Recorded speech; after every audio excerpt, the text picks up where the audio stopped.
Stop trying to be a good person. Lessons from Machiavelli. Kindness will get you hurt. Have you ever felt exhausted? Not from work, but from always being the good one. This video dives into the silent emotional cost of being overly kind, when kindness becomes a mask, when saying yes becomes self-abandonment, and when morality turns into a cage, your soul begins to erode. We explore how society conditions us to please, obey, and yield, until we forget who we truly are. Inspired by Carl Jung and Machiavelli, this journey will help you reclaim your voice, set boundaries, and love yourself without guilt. Kindness isn't weakness, but kindness without inner strength is self-destruction. It's time to unlearn what being good really means and choose to be real instead. Watch until the end. Your awakening might just begin here. When you live kindly but feel more drained each day, there are days when you wake up and can't quite explain why you feel so exhausted. It's not the workload, it's not your body. It's a kind of silent depletion, as if you're carrying an invisible weight that no one else can see. You always try to be gentle, accommodating, understanding, avoiding conflict. You learned early on that being a good person was the right thing to do, that if you were kind, the world would treat you kindly in return, that if you lived honestly and humbly, you would be acknowledged. But the world doesn't work that way. And slowly, you start to realize the more you live for others, the more you feel left behind. The more you try to do the right thing, the more hurt you become. There are times when you want to cry but force a smile, times you want to say, "That's enough," but end up saying, "It's okay." You begin to ask yourself, is kindness a mistake, or am I just doing it wrong? The answer doesn't lie in you being wrong, but in how you were taught to be right. It's a kind of imposed kindness, one with no boundaries, no inner borders, and that unchecked kindness is what's wearing you down, making you feel like you're slowly losing your voice, your identity, your sense of self. But you're not alone, because many people are also wearing the mask of being good and quietly burning out beneath it. The sweet lie called morality. From a young age, you were taught, be obedient, don't disturb others, always be polite and kind. Good people are loved. Those who yield are appreciated. Those who live for others are admirable. But no one told you that, sometimes, these teachings are just moral wrappers designed to make you easier to control. You're obedient, so you're easy to manage. You're kind, so you're unlikely to rebel. You don't make trouble, don't talk back, always try to do the right thing, which makes you predictable, usable, forgettable. That's the trap. Morality turned into a tool to make you afraid of saying no, afraid of disappointing others, afraid of hurting someone, even as you're being hurt every day. The world doesn't run on righteousness, it runs on choices, power, interests, and image. And when you believe that kindness alone is enough, you're walking into a game where you hold no cards. Kindness without awareness becomes the very rope with which you bind yourself, a rope labeled responsibility. But you can wake up, because true morality doesn't choke you. It helps you live kindly, but not submissively. The more you try to be good, the less you're respected. Have you ever noticed how kind people tend to be more easily hurt? The more you yield, the more others push. The quieter you are, the louder they get. The more you try to understand them, the less they try to understand you. This isn't a coincidence.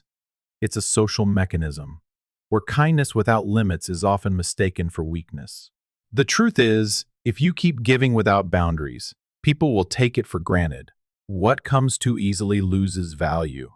And a good person who doesn't protect their inner limits won't be respected as they hope, but unconsciously exploited. Not because you're unworthy, but because you've never paused to ask, why do I feel the need to try so hard to be accepted? Machiavelli once wrote, if you must choose between being loved and being feared, choose to be known for having boundaries. Kindness doesn't make you respectable, clarity and limits do. You can still be a good person, but don't be someone easily replaced. Be the kind of person others think twice before hurting. Machiavelli and the truth about power. No one wants to hear Niccolo Machiavelli wasn't an advocate for cruelty. As many have misunderstood, he didn't write to teach people how to be evil. He wrote to expose a truth most people are afraid to accept. The world doesn't reward kindness, it rewards effectiveness. And sometimes being effective means you have to stop being easy to manage. Machiavelli didn't believe in an ideal world where morality is always repaid. He looked reality in the eye, so directly that it stung. He wrote, "People judge you based on what they see, not on who you really are." That line is like a cold slap to those who still believe that being good and genuine is enough, because in the real world, people don't measure your heart. They react to the image you project. You can be the kindest, most sincere, most dedicated person, but if you don't know how to set boundaries, command weight, or stop when needed, the world will pass right through you as if you're invisible. They don't mean to hurt you, but they won't stop unless you make them. Machiavelli understood that power doesn't lie in domination, but in the ability to influence strategically. And the first thing you must learn is to stop believing in a fair world, not to become bitter, but to grow up. Awakening doesn't mean losing your kindness. Awakening means understanding this. Kindness without wisdom turns you into prey in a game you never helped write the rules for. They call you a good person, someone who's understanding, someone who gets it. But in their eyes, you're not really a human being with depth and feelings. You're a tool, a tall wall for them to lean on, a soft pillow, for them to collapse into a temporary shelter for their pain, not someone who deserves to be loved in return. The kinder you are, the easier you are to exploit. The more you understand, the less effort they make to understand you.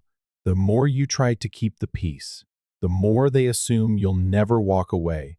But kindness is not a lifelong contract, and you were not born to be an emotional dumping ground while your own spirit slowly breaks. Pause and ask yourself, who is there for me? If you can't name anyone, then it's time to name yourself. Self-respect isn't selfish. It's the minimum requirement to survive. You weren't born to be someone's lifeboat in a storm, while you yourself are quietly sinking. Behind kindness is a fear no one dares to face. You might believe you're kind because you care about others. But if you look deeper, you'll find a more painful truth. You're kind because you're afraid of being disliked, afraid of being misunderstood, afraid of being labeled selfish, difficult, or insensitive. You don't just want people to like you, you need them to, like a psychological life jacket, like a stamp of approval for your existence. And that's why you always try to be pleasant. You smile when you want to cry. You yield when you want to push back. You forgive too quickly. You apologize even when you've done nothing wrong. You live as though you must keep everyone around you at all costs, because inside you lives a child terrified of being abandoned. This habit of being the good one wasn't innate. It's the result of emotional conditioning from a very young age. You were taught that being loved means knowing how to yield, that being accepted means sacrificing yourself. But no one taught you that unbounded sacrifice erases you from your own life. You call it empathy, understanding, kindness, but in truth, it stems from a fear of not being loved, from a fear of living authentically. And even sadder, you don't see it. You think you're being kind, when in fact you're running from your own true feelings. To heal, you need the courage to name this truth. You're not just trying to please others, you're betraying yourself to maintain an image that's easy to accept. Childhood taught you to be good, but not to say enough. Think back to the familiar phrases from your childhood. Don't do that, it's bad. Be good and mommy will love you. Don't talk back to adults. These weren't just lessons. They were sweetened commands, wrapped in the language of love.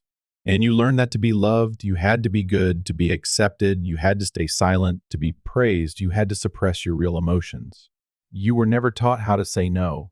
No one ever told you that anger has its reasons, that disappointment needs to be heard, and that boundaries are worth honoring instead. You were rewarded for staying quiet, for apologizing first, for stepping back, and little by little, you learned to shrink yourself to keep the affection of others. That good behavior became the foundation for a long chain of emotional submission in adulthood. You don't know how to say no without feeling guilty. You don't know how to set boundaries without fearing that you'll hurt someone. You don't know how to protect yourself without feeling selfish. But you don't deserve to stay stuck in outdated lessons. You have the right to rewrite what you've been taught. And the first thing you need to relearn is this. Being good does not mean being helplessly nice. Silence is not always kindness. Giving in is not always virtue. You can start with one small phrase, enough. Enough of trying hard and not being appreciated. Enough of apologizing for feeling pain. Enough of living someone else's life in your own body. The child within you doesn't have to keep sacrificing just to be loved. You're an adult now, and you can choose love for yourself. On the outside, you seem like a kind, gentle, calm person. But inside, you're falling apart. No one sees the tears you cry in silence. No one knows how many frustrations you've swallowed. No one understands the feeling of no longer recognizing yourself. When your life is shaped by everyone's expectations except your own, you've called it kindness. But in truth, it's a survival mechanism. An old strategy your mind uses to avoid getting hurt. When you always endure, you don't have to face others' anger. When you always say, it's fine, you avoid the fear of rejection. But in return, you pay the price of losing your true self. Kindness shouldn't be a form of escape. Compassion shouldn't be a way to soothe fear. True kindness doesn't hurt. If it makes you lose respect for yourself, it's not kindness, it's surrender. It's time to ask yourself one honest question. Am I living out of love or out of fear? Because if the starting point is fear, then no matter how hard you try, you're still walking away from yourself. The mask of kindness will erode your true self. Have you ever looked in the mirror and felt like a stranger, as if you're living in your own body, but can no longer recognize the person inside? Not because you've changed too much, but because you've been wearing the mask of the good person for too long, so long that it's fused into your skin, so long that you've forgotten who you originally were underneath. That mask may have once served as a shield for survival. It helped you be loved, accepted, and feel safe in a chaotic world. But over time, it stopped being a tool and became a prison, because in order to keep that mask on, you constantly have to adjust your emotions, suppress your needs, pretend to be fine when you're hurting, pretend to agree when you're silently choking inside. The longer you wear the mask, the more you lose touch with your real feelings. You become unsure of your own boundaries. You no longer know what brings you joy, or pain, or anger. Everything becomes blurred in a haze of pretend kindness until you're a stranger to yourself. And the scariest part is, no one else notices because you still smile, still listen, still act gently. They see you as fine and assume you're strong, but inside you are hollow, and no one hears your cry for help, not even you. Carl Jung once said, "The persona is a mask designed to meet the world, but when you identify too closely with it, you lose your soul." You don't have to throw that mask away completely, but you do need to know when to take it off and return to the true self that's waiting behind it. You have the right to live authentically. You have the right to be angry, to say no, to disagree, to be loved and heard. But first, you must give yourself that right. No one else can do it for you. That's when you have to face the truth. Kindness does not automatically translate into value in the eyes of others. This world does not treat you based on your morals. It treats you based on how much you make others pause before crossing your boundaries. Machiavelli once wrote, "People will judge you by what you appear to be, not by who you truly are." Cruel, maybe, but it's the truth. People don't respond to your good intentions. They respond to the image you project, the limits you set, and the consequences if they harm you. If you give endlessly without asking for anything in return, they'll assume you need nothing. If you always step back, they'll get used to advancing. And if you live according to others' expectations, they will never truly know who you are. Respect doesn't come from trying to be liked. It comes from daring to love yourself first, to say enough, to stand tall when you're being dismissed. You may be disliked, misunderstood, even called selfish, but remember, those who resent your boundaries are the very ones who once benefited from you not having any. Kindness is not the shortest path to love. Sometimes it's the longest road to losing yourself if you don't know when to draw the line. So stop asking, "Am I good enough yet?" and start asking, "Am I respecting myself?" Live with the cunning of a fox and the strength of a lion in The Prince, Machiavelli wrote one of the most famous metaphors on power. A ruler must learn how to act like both a fox and a lion, a fox to recognize traps, and a lion to frighten off wolves. It may sound ruthless, but if understood correctly, it's a survival lesson for anyone who has ever been too kind, too compliant, and too hurt. because of it. The fox represents subtlety, observation, the ability to detect danger early. It's the skill to read hidden motives behind sweet words. It's the intuition to know whether a compliment is sincere or if a seemingly kind act has strings attached.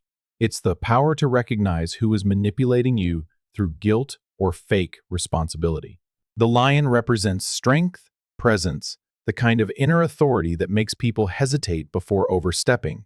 It's not about intimidation or aggression, it's the steadiness in your eyes, the clarity in your boundaries, the calm confidence to say no without needing to justify. That kind of presence makes people think twice before trying to take advantage of you. You don't have to choose between the two. Machiavelli didn't say become a fox or a lion. He said become both. That means you can be kind and still be clear. You can love and still have boundaries. You can be quiet, but still speak at the right time, in the right way, with the right weight. Wisdom isn't softness. It's knowing when to be soft and when to stand firm. Wise people don't abandon kindness, they just don't wear it as a permanent mask. They don't reject love, but they reject blind love that leads to self-destruction. You may have lived like a rabbit, gentle, sensitive, always looking for escape. But the world doesn't protect rabbits. The world respects those who know when to be the fox to slip away and the lion to stand their ground. And you are fully capable of becoming that person. Kindness only has value when it comes with inner boundaries. Kindness, without boundaries, quickly becomes a free gift, and things that are free are often taken for granted. Have you ever felt that when you're kind but disrespected, when you help but go unrecognized, when you show compassion but end up pushed to the sidelines, and then you start questioning yourself, did I do something wrong? But maybe you weren't wrong for being kind. Maybe you just forgot to set boundaries. Genuine kindness doesn't come from submission. It comes from a strong, grounded place within, where you know clearly what is enough, what is too much, and what is unacceptable. When you live without inner boundaries, you are no longer a kind person. You become a receptacle for others' emotions, pressure, and sometimes even blame. Boundaries are not fences to shut people out. They are circles that protect the most valuable parts of you, your self-respect, your safety, your emotional integrity. Boundaries help you know when to say no, when to step back, and when to walk away, and they help you hold on to your kindness without losing yourself in the process. You can love without taking on all the hurt. You can listen without staying silent when disrespected. You can help without sacrificing your own well-being. Because kindness does not mean surrendering to disrespect. A person without boundaries gets swept into everyone else's emotional tides. A person with boundaries preserves their own peace. And from that peace, they give kindness consciously and wisely. If you want your kindness to have value, learn to protect it with clear boundaries. Because no one can truly value you if you don't begin by valuing yourself.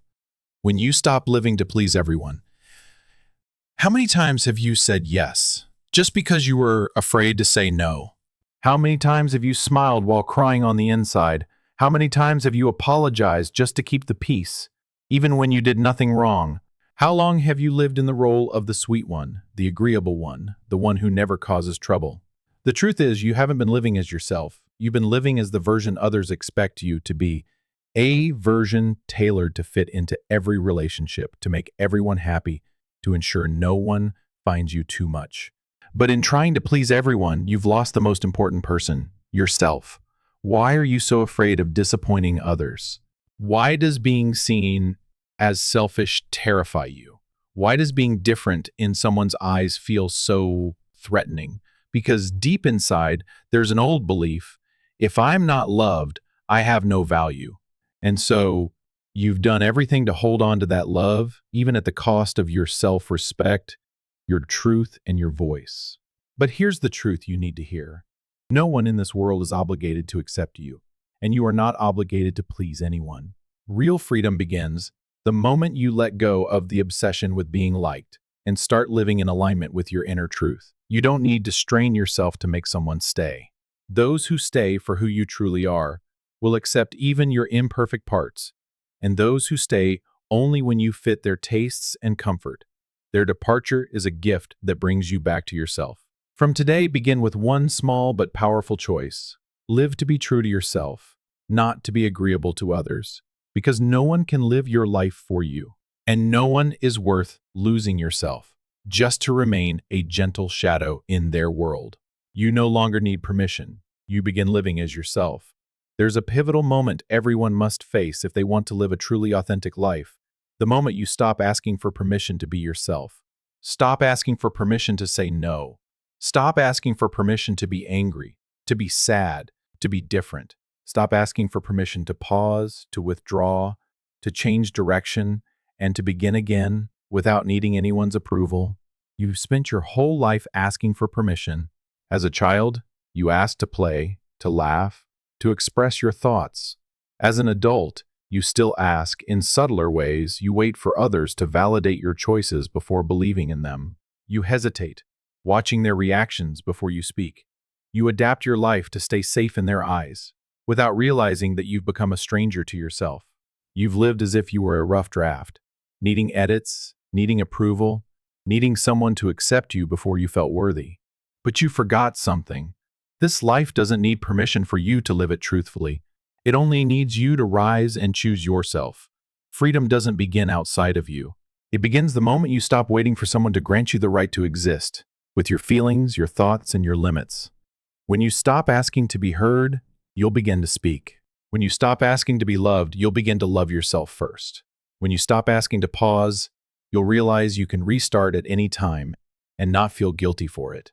The person who once asked for permission to walk away now walks with a presence that others make way for. The one who once asked to cry now wipes their own tears with quiet strength and self-respect. The one who once asked to be loved now knows they've always been worthy. They had just forgotten to love themselves first. You don't need anyone's permission anymore, because in the end, the power to grant yourself worth, freedom, and love has always belonged to you. Real kindness is when people think twice before taking advantage of you. Kindness, if driven only by emotion, can easily be mistaken for weakness. But kindness paired with inner strength, that is real kindness, not the type that gets exploited or overlooked, but a presence that makes others pause before crossing your boundaries. Think back. Were you ever so kind that no one thought you'd push back? You always forgave, stayed silent, tried to understand, and they got used to it. So used to it, they treated it like a right. They could slip up, behave poorly, hurt you, and still believe you'd be there, kind as ever. But that's why they took you for granted. Because people don't respect what they're not afraid to lose. The more agreeable you are, the less they feel the need to be careful. And without clear boundaries, a strong voice, a firm pause, you'll always be the one exploited under the label of the good person. So what is real kindness? It's smiling without being easily deceived. It's forgiving without allowing repeated harm. It's listening without letting others' emotions drown out your truth. It's loving without losing yourself trying to preserve that love. Kindness is no longer your way of being loved. It becomes a conscious choice from a self-aware and empowered self. It no longer stems from fear of rejection, but from knowing what's truly worthy of your heart and energy. When you're kind with boundaries, people adjust their behavior around you. They pause before speaking hurtfully. They think twice before acting unfairly, because you're no longer easily dismissed. You carry weight in your presence, value in your self-respect, and power in how you love yourself. Remember, truly kind people never need to shout to be respected. They simply show up the right way, and respect follows naturally. When kindness becomes a conscious inner power, you've walked a long road from being the agreeable one to being used to slowly awakening from the mask of kindness. But healing doesn't stop at realizing you were hurt. Healing truly begins when you learn to transform kindness from a burden into a conscious strength. In the past, your kindness came from fear of abandonment, of misunderstanding, of not being accepted. You were kind not because you wanted to be, but because you needed to be. You needed to be loved. You needed to feel worthy. But now, you're beginning to shift. You no longer use kindness as a shield against pain. You use it as a tool to live in alignment with your deepest values, and that changes everything. Awakened kindness is discerning kindness. You know what you're giving, why you're giving it, and to whom. You no longer try to save everyone to escape yourself. You're no longer kind out of habit, but out of conscious presence. You begin to walk away from those who don't appreciate you. You begin to say no to relationships that drain you. You begin to realize not everyone is worthy of your gentle heart. And you no longer feel guilty for that. That is deep maturity when you can be gentle without being weak, empathetic without losing yourself, compassionate while holding firm boundaries. Because now, kindness is no longer self-abandonment. It is the expression of someone strong enough to treat life with dignity, even when life isn't always kind in return. And do you know what's the most beautiful part? When kindness is no longer what you give to be loved, but what you express because you already love yourself. That's when kindness is no longer a burden, but a light. A quiet, steady light that others can feel in your presence and no longer dare to take for granted. Inner reconciliation, reconnecting with the forgotten self. There's a part of you that's been left behind for far too long. Not the role you're playing, not the image of the good person you're maintaining, not the standard society has pressed onto you, but your true self, once innocent, once rebellious, once dreamy, once screaming inside, "I don't want this." But over time, you learned to stay silent. You shrank yourself to fit in. You smoothed your edges to become more likable. You dismissed your true feelings just to avoid disappointing others. And you called it growing up? No, that's not growth. That's dividing yourself into palatable pieces. And in doing so, you lost the most vital thing, your connection to the raw, authentic, vibrant, emotional core of who you are. Now, you barely recognize yourself. You live on autopilot, out of duty, out of obligation, but no longer hear your inner voice. There are nights when you're exhausted and don't know why. Moments when you want to cry but can't explain the reason. That's the sign of being lost, when the soul longs to return, but you keep walking further away. Inner reconciliation is not a gentle process.